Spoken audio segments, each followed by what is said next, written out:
So, the big question today is Elon Musk the best CEO ever in history? Or maybe some people are thinking he's the worst CEO in history.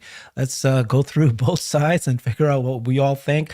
This is being co streamed in all three of our channels. You can find this on Brian White's channel, Future Awesome. We've got this on Hans Nelson's channel as well on YouTube. So, Brian, why don't you kick us off? Tell me all the things, the stupid, stupid things that Elon Oh, has been terrible. doing for Well, they had a good deal going with Lotus when they were using the gliders. Why build your own car? It can't be done. It's a crazy idea. They're going to build their own Model S from nothing. Any company that tried that in the past 50, 60 years had failed. Terrible decision. Turns out it actually worked. It was the best thing for them. But just buy the batteries. Why would you want to build your own battery factory? Why would you want to put billions of your own money into creating Giga Nevada? That's a terrible idea. Turns out that that is exactly what was needed, and any company that didn't do that, you know, suffered for it. Uh, Opening a factory in China. Do you understand how? First of all, you're never gonna sell any cars there. They're too expensive. They're gonna steal your IP and copy it, which still hasn't really happened, and then your factory will be seized by the government. Also hasn't happened. All of those were just the worst ideas. But looking back, some of us could see them at the time and say, no, these make sense. But a lot of analysts, a lot of very highly paid experts disagreed. So when we see something coming down the pike and we don't understand it, that doesn't mean that it's a mistake. Another one would be not allowing buyouts on the Model 3s in 2018. When those cars came back into inventory, they were worth as much as they were the first time because of an unusual circumstance. So sometimes maybe there's an element of luck, but luck happens more often to those who can see what's coming and prepare accordingly. So, yeah, the worst. These are terrible decisions, except everyone has followed. You can add gigacastings to that list. Why would you want, first of all, they have to invent a new gigapress just to make these things, and it's never going to work. Well, it worked, and now, as we can see from all the posts by Luca Greco, they're copying it constantly. Everyone is trying to get into that game because it works. So, what do you think, Hans? Well, what you've been Oh, go talking ahead. about though, Brian, is all the things that Elon has made decisions on product wise or business wise, and you're saying, so crazy he is able to accomplish crazy. But what about the way he manages people? Do people like the way he is? Do you need your employees to like you? Do they work hard? I have a video here from I think it's Wall Street Journal that they interviewed some of the employees who's worked for Elon first. Let's listen to into a few things of what they said. I'll pause it there, guys. I mean, people come and then they leave and they work really, really hard. In some ways, Elon does crack the whip. In some ways, he doesn't crack the whip. I mean, we've heard stories about don't ever get in an elevator with Steve Jobs. You'll get fired, right? So, is he a terrible boss? Do people hate him? Or do people love working at Tesla? What have you heard, Hans? Yes, he's a terrible Yes. boss. He's also an incredible boss. People love There you working go. for him. People hate working for him. It really is all over the map. And the thing that people have a hard time holding in their mind is that to accomplish the types of ambitions that Elon has, like he just doesn't have time or capacity to care about some of the things that, most people care about. So being liked is definitely one of those things that Elon really, really cares about creating a self-sustaining colony on Mars. And he cares about accelerating the advent of sustainable transportation here on Earth. And as long as you can contribute to those goals, and you're able to, so you've got to be high functioning, you've got to be able to be very quick and operate at a high level of both internal motivation and just output. Like you have to constantly be turning out work. then you're useful to him and you've got a place at one of his companies. If you are not those things, it doesn't matter how useful you have been in the past. If you are no longer useful to him now, there's a good chance that you're gone. So if you go back and read the biography that Walter Isaacson wrote, one of the stories that really drives that point home is Hans Koenigsmann, who was one of the most critical engineers on the early SpaceX team that helped get the Falcon 1 to orbit, and then went on to be a manager there for a long time.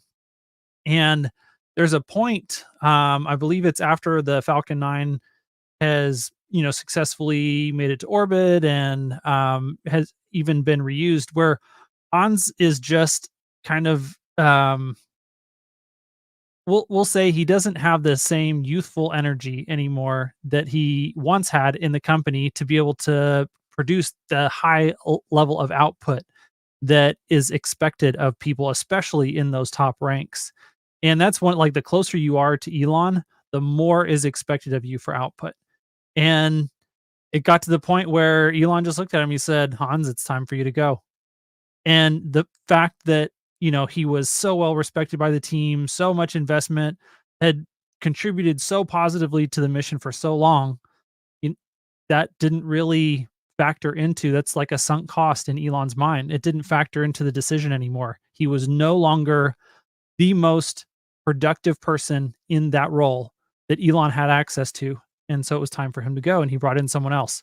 Um, and that's just a hard environment to work on for a prolonged period of time. So the fact that, like, Drew Baglino made it 18 years at Tesla, like, that's insane. And we've seen a lot of these departures recently, and I think this is what makes sense of a lot of the recent, whether they're firings or whatever's departures that are voluntary, maybe a combination of both, entire teams being let go, is that for those people that are responsible for critical parts of the mission, if they are not, it could be, if they were doing what they were doing at any other company, it would be like top performers. But Mm-hmm. in how close they are to Elon, they're not moving fast enough. And so he is very quick to say, you know what, we need to do better here. And I've given opportunities and I'm not seeing the results that I expected. And the fastest way to get from where we are to where we need to go is to just cut it and grow something back completely new. And in doing something completely new, starting with a clean sheet, whether that's from a team standpoint, whether that's from an approach standpoint, whether that's from a technology standpoint, we're going to solve this problem better. And that's what he does. And so, that's my take on, like, both the good part of working for Elon and the hard part of working for Elon. And for Mm-hmm. every single person, even who is close to him, like, you're gonna maybe experience all of those. You're gonna come in and experience all of the opportunities to own things and get things done and contribute to a huge mission. And then when you have run out of energy to do that, then it's going to be time for you to go as well. And it's a hard cycle. Yeah, I, that's what I I would expect. agree with that. I would Mhm. just say he's a package deal. We've been saying this for a long time. Do you want, you can't say I want the most horsepower and then say, but also I don't want wheels. You got to do the whole thing. And he's got a level of energy that is remarkable. I can't think of other CEOs that have achieved this level of success and felt any need to keep going. It's just who he is, and it is difficult. I'm sure it's difficult to work for him. I'm sure it's stressful. But a lot of people thrive in that kind of environment, and that's what we've seen over and over with Tesla is when these people are let go, it doesn't really affect their ability to recruit new people. And like you were saying, sometimes you just got to say, and we say this every week, Hans, you got to go. Oh no, don't say that. I tease. He set it up. It was in the comments. What am I supposed Ha to ha do? ha ha ha. Okay, so I found the email that Elon sent to the staff. So let's take a look at this. It says here, as described previously, we're conducting a comprehensive organizational restructuring across our whole company. Tesla has grown and evolved rapidly. over the past several years, which has resulted in some duplication of roles and some job function. While they made sense in the past, are difficult to justify today. As part of this effort, the need to reduce costs and become profitable, we have made the difficult decision to let go of approximately 9% of our colleagues across the company. These cuts were almost entirely made for our salaried population, and no production associates were included. This will not affect our ability to reach Model 3 production targets in the coming months. Well, that was Elon Musk in 2018. Difficult but necessary Tesla reorg underway. My email to the company has already leaked to the media. Here it is, unfiltered. Sounds like it's happening again. And then Kristen K10, one of the original supporters and Tesla bulls, Elon reorganizing Tesla top to bottom happens. This is nothing new. The media has a heyday with it, but it's just ridiculous when those not working for the company assume they know what's best, freak out, and push FUD. But I got to ask the question, right? What kind of CEO would you rather have? The person who can make the tough decisions, and it's difficult to fire people, or the person who can't? And, we've heard, again, Steve Jobs and others, they seem to be people who are, what is a CEO? Is a CEO here to provide employees a great place to work? Are they here to achieve a goal and a mission? And in order to get that, sometimes you need, like you were saying, Hans, some people are important today, but they may not be important later. Some people have the energy today, but they don't have the energy later. So movement of folks is part and parcel. And then the whole story about how a company is, one thing right now, it's stage one. Now it's headed towards a stage two. It's completely changing, right? We're heading from a company that is a vehicle maker to one that is an automaker. Somebody said this before to me, which I love, a car company to an auto company, autonomous company, and that will require very different people. So what do you guys think about that? Like, is he, I don't know. I guess I'm biased. I can't understand when people say that he's the worst CEO out there. How's that even possible when this is a company, a guy who's running multiple companies that are multiple billions that have achieved unbelievable achievements and goals? How is that possibly considered to be a terrible CEO doesn't know how to run his company? I would say, I would translate it. The people who say that just say that because they hate him. And I understand why people hate him. That's kind of a whole different thing. But they're going to cloak, I hate Elon Musk, and they're going to say he's the worst CEO ever. And I mean, for people who are short-sighted investors who do the very classic thing of buying high and selling low because they buy it when everyone else is excited about it, and then they sell it when everyone else is not excited about it, then maybe for them it does feel like he's the worst CEO because they lost money and they attribute their loss of money to Elon because they just don't understand how to invest. And, the likelihood that they understand how to invest better in other companies is also low. I think that those are factors, but one of the things that if you can bring up, I've got a screen share ready, Herbert. This is a clip that I think people should keep in mind when it comes to that fact that you referenced earlier about, do you want a CEO who knows how to be able to make those hard decisions when it's necessary, and more, even going beyond that, to be someone like a Steve Jobs who's able to maintain a level of innovation and creativity even in a large organization. This little clip from Jim Keller is very, very good for that. So do you think it was possible for Intel to pivot hard and win the mobile market? That's a hell of a difficult thing to do, right? For a huge company to just pivot. I mean, it's so interesting because we'll talk about your current work. It's like, it's clear that PCs were dominating for several decades, like desktop computers, and then mobile, it's unclear. It's a leadership question. Like Apple under Steve Jobs, when he came back, they pivoted multiple times. They built iPads and iTunes and phones and tablets and great Macs. Like who knew computers should be made out of aluminum? Nobody knew that. But they're great. It's super fun. Those Steve? Yeah, Steve Jobs. Like they pivoted multiple times. And the old Intel, they did that multiple times. They made DRAMs and processors and processes and I gotta ask this: what was it like working with Steve Jobs? I didn't work with him Did you interact with him? twice. I said hi to him twice in the cafeteria. What did he say? Hi. He said, "Hey, fellas." He was friendly. He was wandering around and with somebody. He couldn't find a table because the cafeteria was packed, and I gave him my table. But I worked for Mike Colbert, who talked to Mike was the unofficial CTO of Apple, and a brilliant guy. And he worked for Steve for 25 years, maybe more. And he talked to Steve multiple times a day. And he was one of the people who could put up with Steve's, let's say, brilliance and intensity. And Steve really liked him, and Steve trusted Mike to translate the shit he thought up into engineering products at work. And then Mike ran a group called Platform Architecture, and I was in that group. So many times I'd be sitting with Mike and the phone would ring. It'd be Steve, and Mike would hold the phone like this because Steve would be yelling about something or other. Yeah. And he would translate. And he'd translate, and then he would say, "Steve wants us to do this." So, was Steve a good engineer or no? I don't know. He was a great idea guy. Idea person. And he's a really good selector for talent. Yeah. So that seems to be one of the key elements of leadership, right? And then he was a really good first principles guy. Like somebody say something couldn't be done, and he would just think, that's obviously wrong.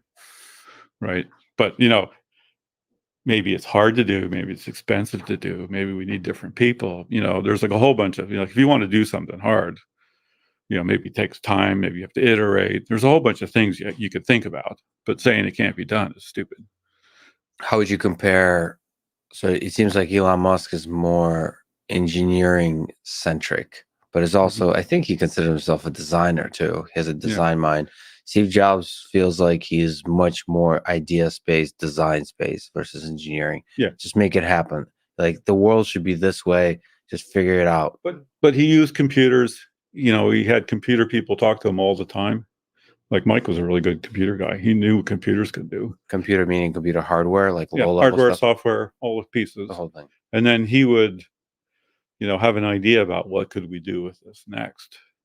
That was grounded in reality. It wasn't like he was, just finger painting on the wall and wishing somebody would interpret it. So he had this interesting connection because, he wasn't a computer architect or designer, but he had an intuition from the computers we had to what could happen. And it's interesting you say intuition because it seems like he was pissing off a lot of engineers in his intuition about what can and can't be done. What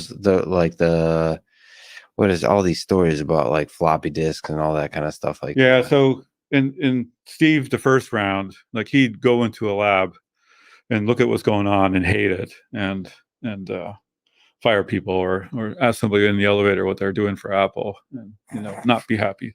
When he came back, my impression is he surrounded himself with a relatively small group of people. Yes. And didn't really interact outside of that as much. And then the joke was you'd see like somebody moving a prototype through the quad with a black blanket over it. And that was because it was secret, partly from Steve because they didn't want Steve to see it until it was ready. Yeah, the dynamic with Johnny Ive and Steve is interesting. It's like you don't want to... He ruins as many ideas as he generates. Yeah. It's a dangerous kind of line to walk. But if you have a lot of ideas, like Gordon Bell was famous for ideas, right? And it wasn't that the percentage of good ideas was way higher than anybody else. It was he had so many ideas, and he was also good at talking to people about it and getting the filters right, and seeing through stuff. Whereas Elon was like, "Hey, I want to build rockets," so Steve would hire a bunch of rocket guys, and Elon would go read rocket manuals. So Elon's a better engineer, a sense or more like a love and passion for the manuals. Yeah, and the details, the data, and the craftsmanship too, right? Well, I guess Steve had craftsmanship too, but of a different kind. Yeah. What do you make of just to stand in for just a little longer? What do you make of like the anger and the passion and all of that, the firing and the mood swings and the madness, being emotional and all of that? That's Steve, and I guess Elon too. So what is that a bug or a feature? It's a feature. So there's a graph, which is y-axis productivity. Yeah. X-axis at 0 is chaos. Yeah. And infinity is complete order. Yeah. Right. So as you go from the origin, as you improve order, you improve productivity. Yeah. And at some point, productivity peaks, and then it goes back down again. Yeah. Too much order, nothing can happen. Yes. But the question is how close to the chaos is that? No. Here's the thing: Yeah. is once you start moving in the direction of order, the force vector to drive you towards order is unstoppable. Oh, so it's a And slippery every slope. organization will move to the Mhm. place where their productivity is stymied by order. So you need So the question is, who's the counterforce? Like, because it also feels really good as you get more organized and productivity goes up. The organization feels it; they orient towards it. Right? They hired more people. They got more guys who can run process. You get bigger, right? And then inevitably, the organization gets captured by the bureaucracy that manages all the processes. Yeah. Right. And then humans really like that. And so if you just walk into a room and say, guys, love what you're doing, but I need you to have less order. Yeah. If you don't have some force behind that, nothing will happen. I can't tell you on how many levels that's profound. So that's why I say it's a feature. Now, Okay. Yeah, that is very, very powerful, right? Because if you leave a company alone by itself, it's going to get productivity, but it's going to be very stymied. Yeah. Yeah. Yes. Yeah. And that's, I think that's what we're seeing and why we've seen over and over again. This is just like we're talking about. That was a 2018 blurb that you were reading about Elon restructuring the organization. This is why Elon restructures every couple of years, is that these types of processes kind of start to take hold. And it's very natural. There you get a lot of benefits from them, but then you need to come back in with the big hammer, as Andre Karpathy said. Like, you need the very smart guy who's very powerful, who has a big hammer, who then comes in and smashes things so that Mhm. we can get the chaos necessary in order to really stimulate that ability to continue to be creative time after time after time, year after year after year. And I would say, look, 5% layoffs, that's terrible. 8%, 10% layoffs, that's terrible. You can flip that around and say they hired so many people and 90% of them were keepers. 90% good hires. That is borderline impossible. A routine trimming of the fat is not that unusual. I'd be very surprised if an employee at Tesla today doesn't know someone who was let go. That's unfortunate, but it's hard to argue that every single employee can be kept. Now, you can argue which ones should be let go. I think it's a little cruel to fire all the subordinates in a chain, but if they are hiring them back, which is the speculation we heard today, hiring back the better people, I think it was more a problem of communication than execution. And boy, did the executioner have a very sharp axe. We've got to, Well, he thinks again, about the organization, I think, the same way that he thinks about a lot of the part. He says, if we delete until you deleted too many things, once you realize, oh, hey, we actually needed that, we need to add some things back, that's when you know that you went far enough. And, I think that he thinks about the organization in the same way, that sometimes you've got to fire. And then you're like, oops, we kind of needed some of those people. Can we have them back, please? And, we've heard about that exact scenario playing out at X. I've heard about it playing out in other places. And, now it seems like that is playing out again here in Tesla. Let's talk about yeah. if we think that Elon is the best CEO ever in history. Is he the best CEO ever in history? Okay. So what would you use to criteria to determine who's the best CEO, right?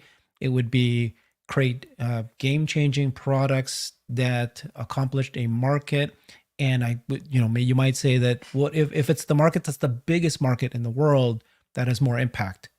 Can they create deals? Can they sign partnerships with countries, with the top dignitaries of all these countries in the world? Who wants to have them come in? Can they create jobs? Can they obviously create something that's going to impact society and humanity? Can they make it happen? Can they attract the best talent? And so these are the lists that I go through, and I think I can't think of another person. I mean, I was a Steve Jobs fan. I believe that Apple was an amazing company, one of the best companies in the world. Now I believe it's Tesla and Elon Musk.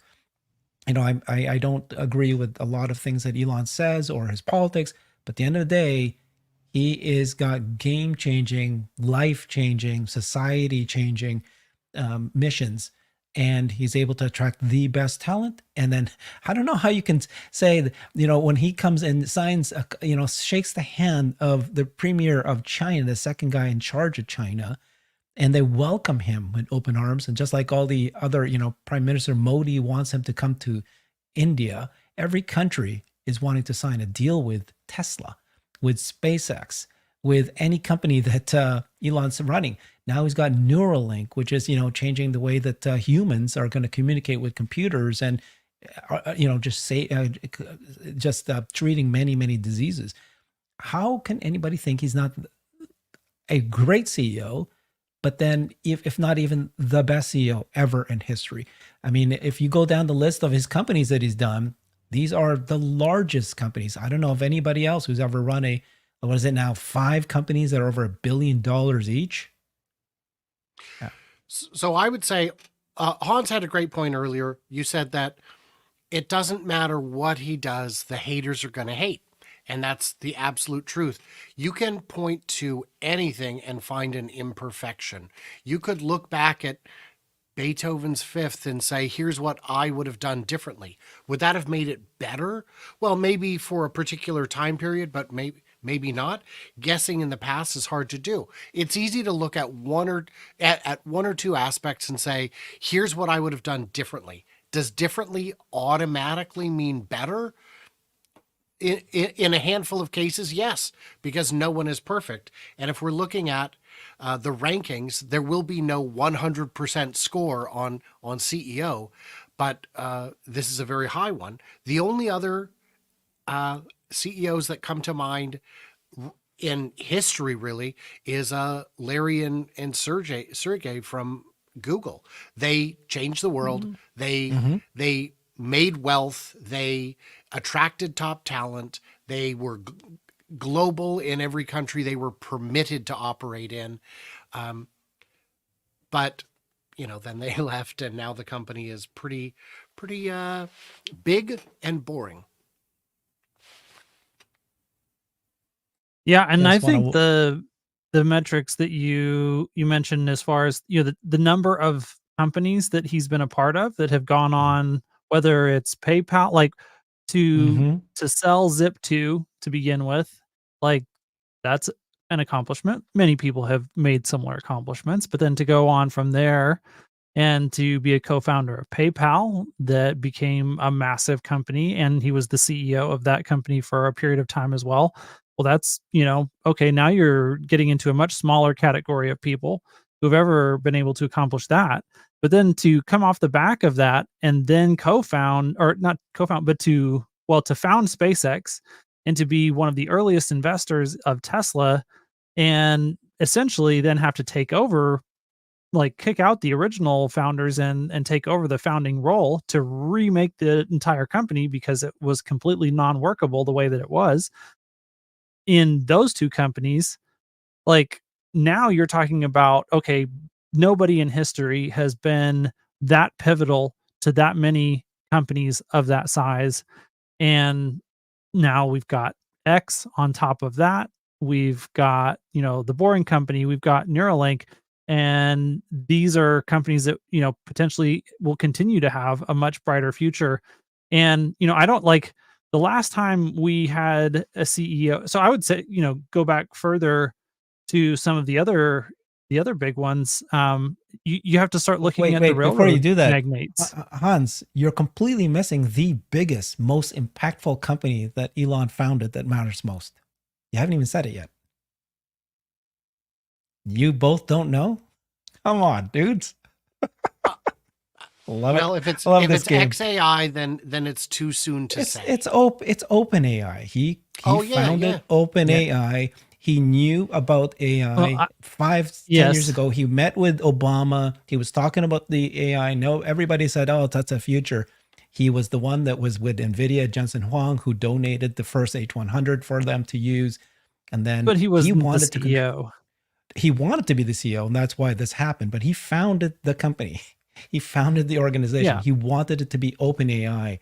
He wanted it to be a nonprofit. And now OpenAI was I think they're going to instrumental be an in- interesting side note in history because they have become closed AI and they are going Yeah. to follow closed AI path into oblivion and irrelevancy. But they kickstarted AI, and they kickstarted AI becoming a big deal. And of course, many of us understand that AI is going to be a massive impact and influence to society and humanity.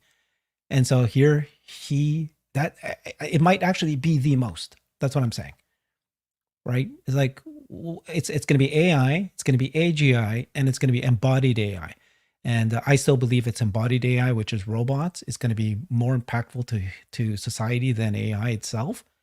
In order to get to AGI, you need embodied AI. So, and my point is there anything bigger than that? You know, it's energy. crazy. I did see a couple Transport- people who were saying, if you were going to have to get rid of an entire division, why couldn't they have gotten rid of robotics?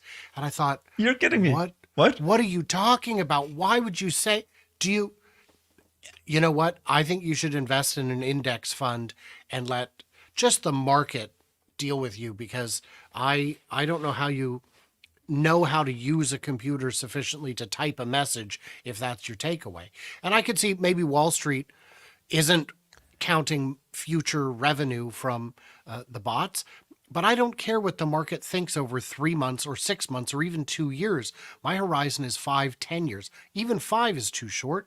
I'm looking at 10 years plus. And for me, being able to see beyond the horizon is very difficult, but sometimes you've got a brochure. And seeing what they're doing with Optimus, seeing years ago what they're doing with autonomy, we have the brochure. All we have to do is buy the ticket. So, what do you guys think? Is he the best CEO ever in history? I put my hand up and say yes. I don't know enough CEOs to say. He's certainly the best one I've seen. And as a teenager, I read Lee Iacocca's book. So, I mean, hey, I know a few things. Yeah, I mean, I think you have to go back to Rockefellers or somebody of that era to get into another time when we had, I think part of it is that right now we're at a point in history that a lot of change is happening and that impact can be had now that really is going to last a long time. And so I think that's part of it, that Elon was born at the right time to be able to be this effective. But, I can't think of anyone else who I think is going to have a larger, because he's got all of those impacts. And then if we do become a spacefaring civilization, that's going to be in a large part, like to be part of transitioning the world to a sustainable energy future and making us a multiplanetary spacefaring species. Like those are two of the biggest things that have ever happened in all of history and humanity. And then, AI, like on top of that, no one has been a part of that many like world altering transformations, especially in the space of So, yeah. basically roughly the same time. One way that he can become the worst CEO in history is if AI goes haywire, if robots go haywire, if they go spacefaring and they bring back a disease, kills off humanity. They go spacefaring and they use a Starlink, and then all of a sudden we communicate with aliens and the aliens come and kill us all. If Starlink, I don't know, goes haywire, there's a laser or whatever, creates a world war. These things can happen, and then all of a sudden what he built is actually negative, and he knows this, right? He's very aware of the you know what I mean, what's that, there's that term where things are just the opposite of what you intended it to be, and it can go completely opposite. And that's why he wants 25% voting control, so that it can prevent the things that he's helping build, make sure that it's good for humanity, not bad. So this could still turn around and he may not become the best CEO in history. I thought you were going to say he'd become the worst CEO if he started paying dividends. There are people who I've seen analysts who really want that, but these hedge fund managers live day to day, quarter to quarter, and Right. that's And for great them, if that's your he's job. a terrible CEO. Yeah. Terrible CEO. You look at the CEO of that they brought in to run Hertz, and his job was to bring the company back from bankruptcy. So he did a bunch of very exciting things that moved the stock tremendously over the short term with no regard to what was coming down the pike. And it was all predictable. You knew that buying cars at the very apex of new car pricing was not going to allow them to be able to sell them at a reasonable price later. But he didn't care. I don't care. That's the next guy's problem.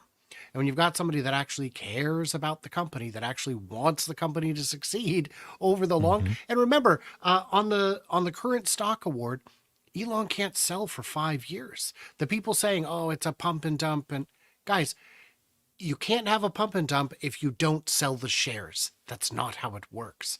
So it'll be very interesting and borderline ridiculous to see the spin on it. Would I say he's the best CEO? Probably. I mean, I don't know enough CEOs to say definitively, but the results speak for themselves, and growing at a time when growth is difficult, being profitable at a time when all your competitors are showing negative numbers is truly remarkable. So what about today? Is he making the wrong moves? Are you guys very concerned about the 10% layoffs, the getting rid? Some people are going, oh, he's just impetuous. It's his mood again. We have read from Walter Isaacson's book that he does go through demon mode, and he's actually looking for chaos. He needs chaos, and it's just his personality. It's a condition that he has. He's always looking for that. It can turn out to be good, but it's also, obviously a negative thing. And some people think, oh, he just went through demon mode and he just impetuously said, you're fired. All of you, done. Is that going to be a damaging thing for the company? I would say he's definitely acting on emotions over some of these things, but it happens. And again, it's a package deal. I would prefer if all of the decisions were calm and rational and reasonable, but that's not who he is. And if he was someone to take that approach, maybe the cuts wouldn't have happened at all, and we would just be starting down the road of prolonged bloat. If you need to cut 3 to 5% every year, there were no cuts last year. In 23 there were no cuts, no big cuts anyway. So you've already got an extra year of bloat there, and that will compound. And pretty soon you've got a culture of people that's made up of people who don't fit the mission. And again, 90% of them, even today, appear to fit the mission. Would I like him to be a little less emotional? Sure. But what I really want is just better communication. And unfortunately, the people who are good at communicating, like Rohan and like Drew, are gone. And I think that's unfortunate. But I don't know which direction would have been better, and I can't pretend that I know better, because even if I was a rival CEO who was just as good, which I'm not, I can't see behind their curtain. So I would just be Monday morning quarterbacking. But what about the people who are saying that Elon, obviously he's on Twitter, he's on X, he says things he shouldn't be saying. He's very controversial what he says. That's not a good CEO. If you're doing things like that, it's damaging to the company. Many people will not, by principle, buy Tesla cars because they can't. It's past their moral compass. What about the people who say that he is somebody who's unfocused? He's distracted. One day it's Tesla, next day it's SpaceX, next day it's X, next day it's his girlfriend, and he's flying around the world. He should be focused on Tesla all the time. What are your comments on those? I love people like that, because what they don't understand about Tesla is my opportunity to make a lot of money over time. Mm-hmm. I would say that I can only focus on one thing so much. And if I spend too many hours focusing on one thing without pivoting and doing something else, it's not going to be productive. But I but think. but Elon has proven, hasn't he not? If you just look in the last 5 years, last 10 years, Oh, SpaceX is succeeding like crazy. X is succeeding like crazy now. He's turned it around from right. almost death. Tesla is But that's succeeding what I pretty mean. good. You could say, But oh, that's what Tesla I should mean be is even better, but it's no. they're all I'm not. everything he's I'm not touching saying is that. Neuralink. What I'm saying is you can only dedicate so many hours of mental space to one thing, and he does. And then you need a hobby. And maybe his hobby is boring, or maybe his It's video hobby is games. Yeah. SpaceX. Well, X. no, I mean, it's all these other things. So he'll focus on this until his brain is ready to put it in on the back burner and just chew on it. And then he'll focus on the other things. And he's able to get those things done by using that idle brain time to work on other big projects in ways that I would not be confident I would be able to do. But that's, that's just how he is. When you hear the comment, "Don't bet against Elon," what comes to your minds? Like, I mean, Oh, this is a guy. I thought it was don't bed against Elon because he's got so many kids. I misunderstood. No, you're misunderstanding too. Oh, no. Yeah, no. I think about a lot of short seller losses. I think we're potentially in the middle of a little bit of a short squeeze right now. Whenever the next But he also parabolic says, upward "Don't worry about move, stock. Stock falls." He says one time the I stock mean, is it does already in too the high, in short my term, opinion. and people have, sometimes people do make a little bit of money for a while shorting the stock. Like that's the nature of the company over time has been. It goes up in a really sharp upward move, and then it comes down and it consolidates for a number of years, and then it goes up real sharp again. And so, if you continue to bet against Elon for the long term, it's only a matter of time before you're going to get short squeezed. And so if you want to do that, you better be smart about when to and when not to. And I don't want to try and figure out how to do that because I, you know, there are very, very wealthy and successful and famous people who have tried to make a living doing that, and they are no longer successful or wealthy. Or solvent. Or solvent. Well, Yeah. yeah. So Herbert, you'd earlier said there are people whose moral compass will not permit them to buy the car because of Elon. And to that, I would say, but you're okay with buying a gas car that's causing harms that are known from companies and countries that are openly hostile to you and everything you stand for, just because the CEO of Stellantis isn't posting on X doesn't mean we're talking about saints here. Just, are you really willing to shoot yourself in the foot over what you perceive to be a moral shortcoming? I think the stock might perform better if he were to not post on X. Am I telling him not to? Of course not. That's his right. And but that would affect the stock over the short term. Over the long term, the only thing that matters is execution. And I'm not convinced that the number of people who simply will not, if you really want to buy a Tesla and you won't because of Elon, you're going to go out and buy another EV. And that is still good for the overall mission of transitioning to a sustainable, renewable energy economy. And I just don't see it as that big of a loss. It'd be very ironic if he saved humanity because of climate change, or because of, like you said, the spacefaring, having a plan B, or because of, needing AI and the declining world population, and then having robots to support the economy. He saves humanity, and yet he becomes the most hated man, which is like feels like some there's a huge group of people that feel that way, and it's just, like, are you? Yeah. Yeah, I just, I am in it, man. We're here. The fact that we know the executives at this company, if tomorrow Ford told you they're laying off the same roles at their company, would you have ever heard of those people? Yeah. I wouldn't have. Those are not roles that I know. It's crazy. I meet people who are, Mustang aficionado. They've got their Mustang club or their. How many people even know who designed the car that they love so much? Show of hands, who's met Franz? Mm-hmm. Yeah. Okay. Yeah. So, not only do we know him on a, yeah. So it is crazy. It's crazy that. So This is. are we? Okay, we're dangerously looking like we're a group of groupies who are We're so stooges. fawning over or stooges. But that's where I step back and going, are we stooges? Because I was a big fan of Apple and Steve Musk, Steve Jobs.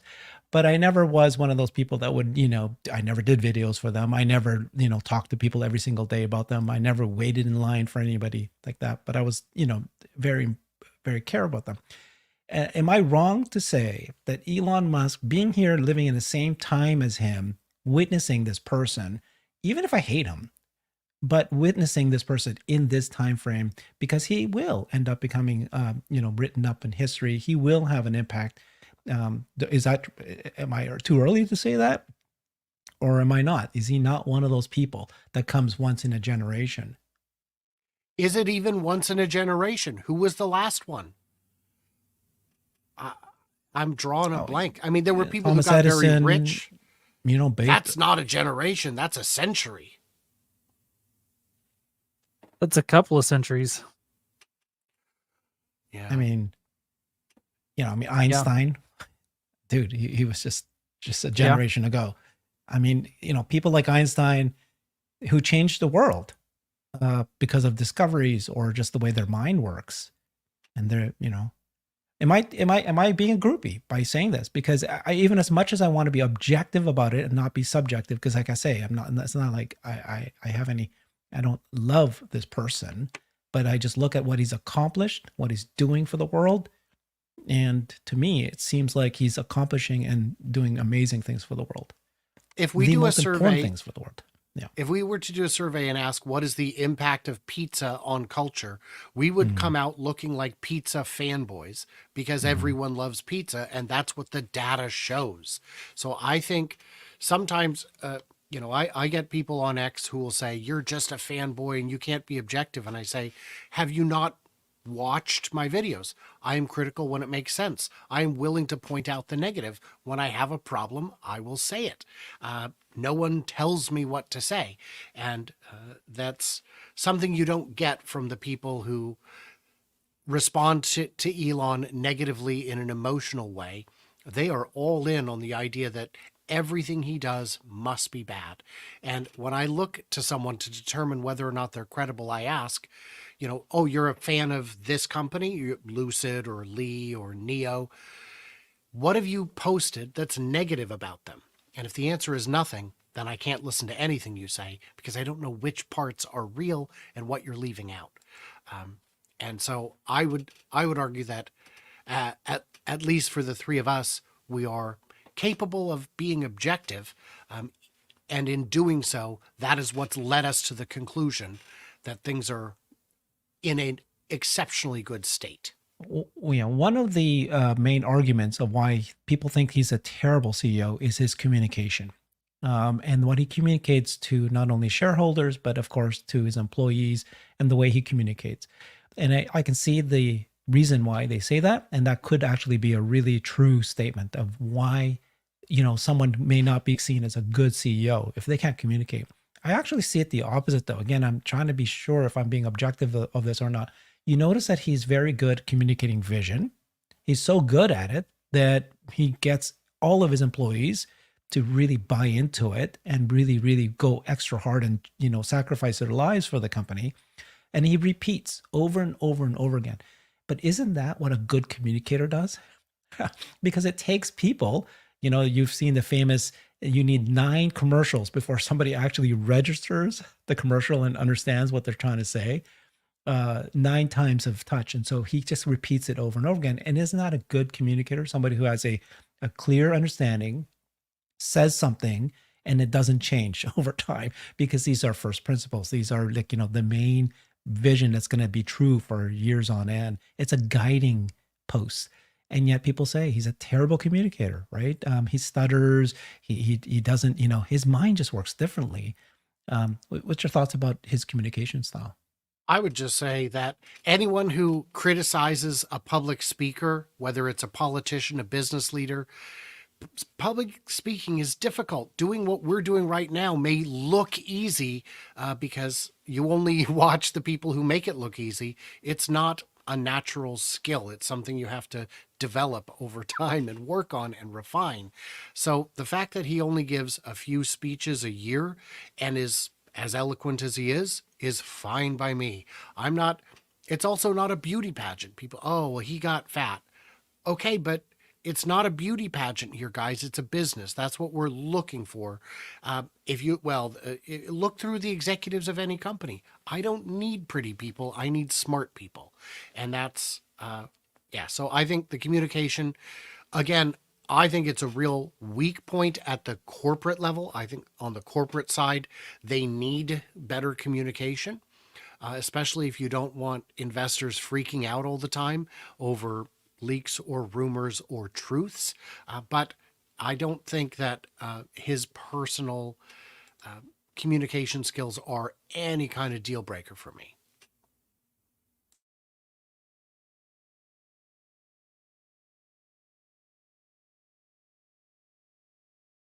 I don't know how to. I guess one thing that I would say on this is, yeah, he communicates vision well enough to make up for a lot of the other things. And he definitely communicates like an engineer. And most of the things that he does, engineers are the most important people that he needs to communicate to because he's trying to get people who can make his visions come to reality into his companies. So I would say he's an excellent communicator to engineers, for engineers. Um, Beyond that, yeah, there may be a lot left to be desired, but I don't know that that really matters because at the end of the day, results speak for themselves, and he has probably created more market value than anyone else in history, and we're still just getting started. Well, that could be the other criteria. Some people will say the best CEO in the world is the one that has created the largest company in the world, the biggest market cap increase possible. That's one way to judge this. Has Elon done that already? I mean, if you account for all of the companies that he has been a CEO of, then I think that he's right up there. So, I mean, probably Jensen is going to be, and Jensen is a phenomenal CEO. He just doesn't quite have the breadth of different things that he's done.